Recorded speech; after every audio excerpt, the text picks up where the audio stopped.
Smoke curled into the sky as fire consumed the city's walls. Screams echoed through the valley. Men clashed with sharpened spears, their faces painted with blood and dust. This was not a scene from a medieval battlefield, nor a modern war. It happened over 4,500 years ago, before kings, before borders, before written history. It was humanity's first known war, and it was far more brutal than you can imagine. The ancient city of Hamoukar sat on the northeastern edge of Mesopotamia, where the dry plains met the green river valleys. It was a place of rising stone structures, bustling marketplaces, and silent gods etched into clay tablets. Long before the towering ziggurats of Babylon or the militarized legions of Assyria, Hamoukar thrived without armies, without iron, without written laws, yet it became a magnet for power. The city did not boast a throne like Sumer or the gold of Egypt, but what it had was far more valuable in a time when civilization was still a fragile dream. Obsidian, water, and control. Its streets hummed with traders, some from Anatolia, others from as far as the Iranian plateau. They brought lapis lazuli, dried fish, woven cloth, and ceramic jars sealed with tar. The people of Hamoukar were not warriors. They were builders, artisans, merchants. Their clay seals and storage pits revealed an organized economy, a centralized system of trade, and a society that had mastered agriculture in one of the world's harshest environments. It was a city made for peace. But beneath that order, as always, there stirred the embers of chaos. To the south, in the marshes of ancient Sumer, another city-state was rising, Uruk. Unlike Hamoukar, Uruk was forged in the fires of ambition. Its leaders sought not just survival but dominance. With each passing decade, Uruk grew bolder.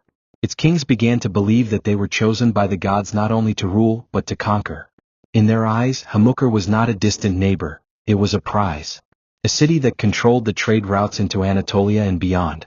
A city that stood between Uruk and its imperial dreams. And yet, the people of Hamoukar did not see the storm coming. They had no walls like the great fortresses of later times.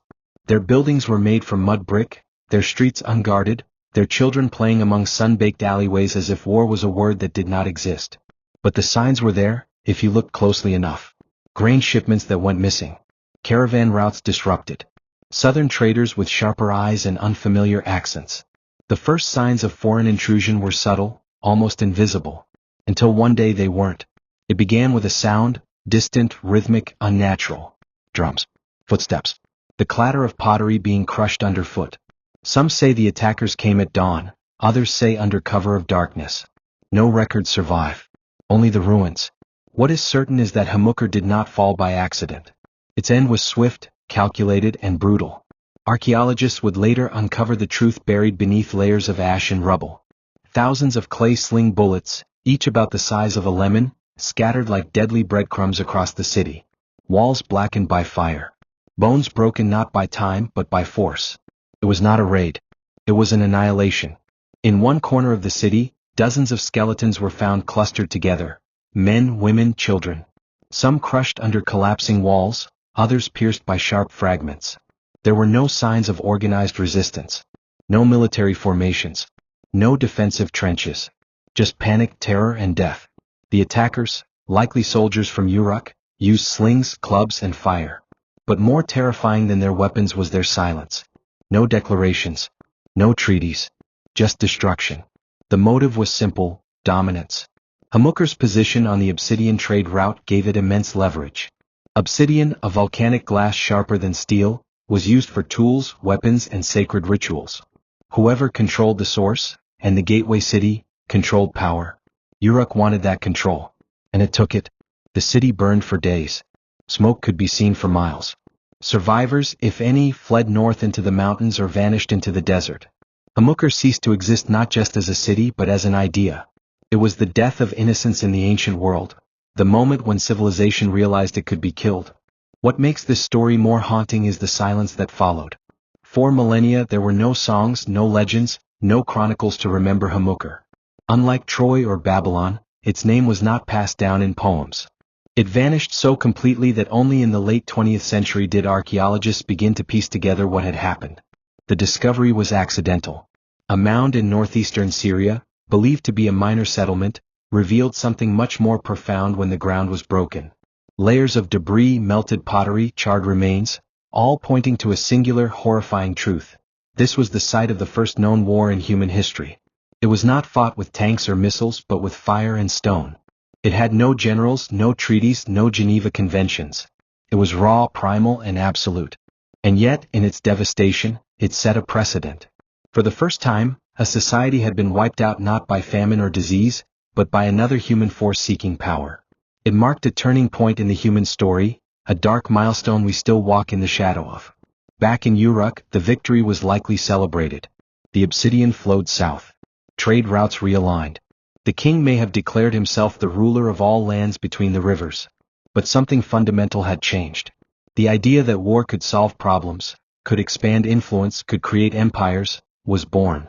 And once born, it never died. In the years that followed, more cities would rise and fall. More kings would claim divine rights. But somewhere, buried in the ashes of Hamoukar, lay the blueprint for all future conquests. The calculated use of violence as a tool of expansion. The willingness to erase a culture for the sake of control. And the chilling silence that follows when no one is left to speak. As archaeologists sifted through the site, what they found was not just evidence of destruction, but a haunting narrative. Storage jars left untouched in homes as if their owners fled mid-meal. Loom weights scattered across floors, abandoned by weavers who never returned. In one dwelling, a child's toy made of bone lay near the remains of a small body. It was not just a city that had died, it was a way of life. And still, even in ruin, Hamoukar whispered. Its bricks told stories. Its streets remembered. The people who built it may be forgotten, but the lessons they left behind are eternal. That progress invites envy. That peace is fragile. And that even the greatest civilizations can fall in a single night, to forces they never believed real. The silence of Hamoukar is not empty. It echoes with a warning. One that still holds power today.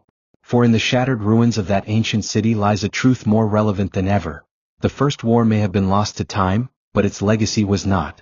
It lives on in every border conflict, every siege, every march of soldiers through civilian streets. It is the shadow behind all power. And it began in the dust of Hamoukar. The sun had barely risen when the first stones flew through the air. Small, dense, and shaped by hand, they cut the wind like whispers of death. Before the people of Hamoukar even understood what was happening, their world had begun to collapse. In the distance, dark silhouettes moved through the dust, steady and silent, like shadows given form. No war horns sounded. No demands were shouted. There was only motion, swift, deliberate, merciless. The invaders didn't need words. They had planned for this.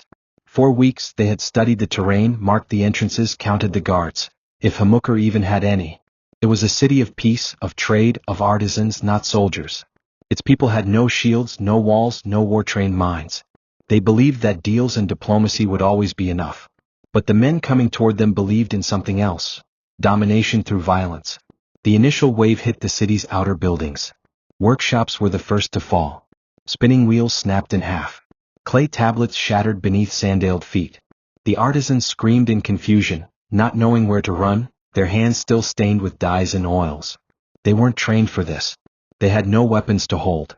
The very tools that built the city were useless in the face of war. And still the attackers came. Some of the residents tried to fight back. Makeshift clubs, kitchen knives, sharpened bones. Desperate hands clutched at anything with weight or edge. But it was no use. The invaders were too many, too coordinated. They moved like a single organism, striking simultaneously across the city's open corridors. They weren't fighting to intimidate. They were fighting to eliminate. Archaeologists would later count over 1,200 clay sling bullets at the site, scattered across rooftops, buried in alleys, embedded in walls. Each one told a story. Each one marked a moment of panic, a heartbeat lost. The precision of the attack was chilling. These weren't the tools of bandits. This was the strategy of a military mind, primitive yes but disturbingly efficient. Some of the invaders carried torches soaked in pitch. As they advanced through the narrow passageways of Hamoukar, they ignited roofs, storage rooms, and granaries. Fire fed on dry wood and straw, leaping from one building to the next like a predator. Smoke began to fill the air, black and choking, forcing families into the open. That's when the second wave hit. Screams rang through the central square. Women carrying infants stumbled into courtyards, only to be struck down. Elders who had once told stories of the city's founding now cried out, unable to protect the legacies they had built. The invaders showed no distinction. To them, every breathing body was part of the same enemy. Somewhere in the heart of the chaos, A group of young boys tried to flee through a back passage near the obsidian workshops. They were cut down before they reached the corner. Their bones would later be found by a team of researchers over 4,000 years later, huddled together as if still hoping for a miracle. The city's central storehouses, which held the most valuable goods, obsidian, grain, metalwork, were systematically looted. But this wasn't random theft. The attackers took what could be used, destroyed what could not. Clay seals were smashed. Records were burned. It wasn't enough to defeat Hamoukar physically, they wanted to erase it from memory. The war was not only one of blades and bullets. It was a war against identity. In one house, archaeologists discovered a collapsed wall under which the remains of an entire family had been crushed. The skeleton of a mother lay curled around two smaller figures, possibly her children. All three died together as the roof caved in. The house had been set on fire moments before. The attackers knew the structure would collapse. They wanted it to. Elsewhere, remnants of resistance flickered and died. A group of young men, likely craftsmen or laborers, tried to create a barricade out of pottery kilns and carts. They held out for an hour, perhaps less, before being overrun. Their bodies were never found intact. The assault was too complete. The city's final moments came not with a single explosion or climactic clash, but with a slow, crushing stillness. The noise faded. The fire dimmed. And then there was nothing but ash, bone, and the low groan of buildings collapsing under their own weight. The invaders did not stay to rebuild. This was not conquest in the traditional sense. They were not interested in ruling Hamoukar. They wanted it gone. Its position on the trade routes, its control over obsidian, its influence among the northern cities, these had made it a threat. The attackers, most likely from Uruk or an allied force, understood that sometimes destruction is more useful than occupation. In the aftermath, no records were written. No victories were etched into stone. The war had occurred before the widespread use of writing in the region. It existed only in ruins, in scattered remains, in layers of earth compressed over time. It would take more than 4,000 years before humans uncovered the truth. But even without written accounts, the evidence was undeniable. The level of coordination and scale of destruction pointed to organized warfare. Not a skirmish. Not a raid. This was systematic, prolonged, and executed with purpose. The sheer number of projectiles, thousands of sling stones, indicated a prepared force. The types of injuries found on the remains told of close-quarters combat. The fires, started simultaneously across the city, suggested a planned operation. What makes this war so important is not just that it was the first. It's that it was fought with cold intention. It wasn't about revenge or blood feuds. It was about power, economic and strategic. Hamoukar stood in the way of expansion, and so it was destroyed. The psychology behind it mirrors what would become standard practice in every empire to follow. Remove the obstacle, destroy the evidence, control the narrative. The war was over in days, perhaps even hours. But its echoes would last for millennia. After the attack, the site remained buried under rubble. Nature slowly reclaimed it. Wind covered the bones with sand. Time hardened the mud brick ruins. Travelers passed by the region, perhaps unaware that they were walking over the remains of a massacre. The name of Hamoukar faded from memory. Unlike Uruk, it had no epic of Gilgamesh to preserve its myth. It was swallowed by silence. It wasn't until the late 1990s that a team of archaeologists, digging in northeastern Syria, uncovered the horrifying truth. They had expected to find a small settlement. What they found instead were the remains of a once thriving city and, more importantly, the unmistakable signs of organized warfare. Mass destruction, thousands of weapons, and the sudden cessation of occupation. It was then that the pieces began to fall into place. This wasn't an isolated incident. It was the first chapter in humanity's darkest instinct, warfare. The researchers realized they weren't just excavating ruins. They were witnessing the birth of militarized violence. And the most chilling aspect? The pattern had never stopped. Every war since, from the sieges of Troy to the trenches of World War I, from the Roman conquest to modern drone strikes, follows the same blueprint. Precision, strategy, dehumanization. In Hamoukar, these tactics were born long before the world had names for them. The attackers at Hamoukar didn't know they were making history. They didn't know they were starting a cycle that would define the next 5,000 years. But their decision to invade, to destroy, to erase, that moment became a template. The idea that problems could be solved with blood. That power justified violence. That memory could be burned along with the city walls. For the people of Hamoukar, the war was the end of everything they knew. But for the rest of humanity, It was the beginning of a dangerous legacy. A legacy that still haunts us. A lesson that still goes unlearned. In the layers of ash and death, in the broken stones and melted pottery, the story of the First War waits. Not to be glorified, not to be celebrated, but to be remembered.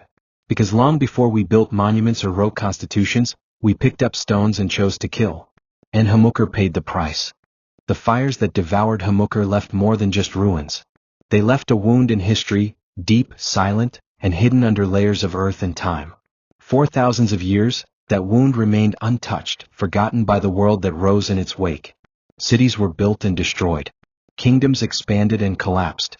New gods were worshipped, new borders were drawn, and still the story of Hamoukar slept beneath the soil.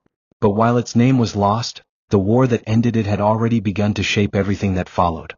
The fall of Hamoukar marked more than the destruction of a single city. It marked the birth of something darker, something permanent. The First War was not just an event, it was a revelation. And that revelation changed humanity forever. Before Hamoukar, conflict existed in the form of tribal feuds, border skirmishes, or raids for livestock. But this was different. This was war as an institution, planned, strategic, and devastating. From its ashes rose a new kind of thinking, one that saw violence not as failure but as policy. When Uruk or its allied forces launched their attack on Hamoukar, they weren't acting out of desperation. They were making a choice to destroy in order to control. And that choice laid the foundation for every future empire. It set a precedent, that the road to power was paved with conquest. That cities could be sacrificed for supremacy. That history would belong to those who wrote it in blood. As the embers cooled and the bones of the fallen merged with the soil, a strange transformation occurred in the human psyche. The attackers returned not just with spoils but with proof. Proof that war worked. That a civilization, no matter how peaceful or prosperous, could be toppled if it stood in the way of ambition. And once that idea took root, it spread like wildfire. The survivors, if any escaped the flames, carried the trauma with them into the northern plains or the Zagros foothills. Their stories, if they were ever told, might have sounded like myths, tales of a city that vanished in a single night, of men who rained stones from the sky. But even myths have power. In distant villages, people began to speak of cities with walls, cities that could fight back. And slowly the blueprint of war gave rise to its counter, defense. It was no coincidence that after the fall of Hamoukar, other city-states across Mesopotamia began to transform. Walls appeared where none had stood. Watchtowers were erected. Men were trained not just as farmers or traders but as warriors. The memory of what had happened, even if unspoken, was enough to change the architecture of cities, the roles of citizens, the fabric of society itself. Empires learned from Hamoukar. Not just how to destroy but how to prevent being destroyed. And so, the age of standing armies was born. What had once been an unthinkable horror became a necessary reality. No longer was survival based solely on trade or farming. It was based on preparation, readiness, strength. From that point on, every city had to think like Hamoukar, but act like its conquerors. The transformation was subtle at first. A few extra guards at the gates. A surplus of grain stored not just for famine but for siege. But over generations, it hardened into doctrine. War became a language. Every negotiation, every alliance, every marriage between royal houses carried the silent weight of potential conflict. People began to see territory not as land to live on, but land to fight for. Leaders began to view neighboring cities not as partners but as rivals. And as the millennia turned, the echoes of Hamoukar could be heard in every military campaign that followed. When Sargon of Akkad swept across Sumer centuries later, carving out one of the world's first true empires, he did so with the same certainty that had destroyed Hamoukar, that power must expand or perish. His conquests, brutal and absolute, were justified by the same logic. That order could only be maintained through control. And control could only be maintained through fear. The tools of war evolved. Stone gave way to bronze, bronze to iron.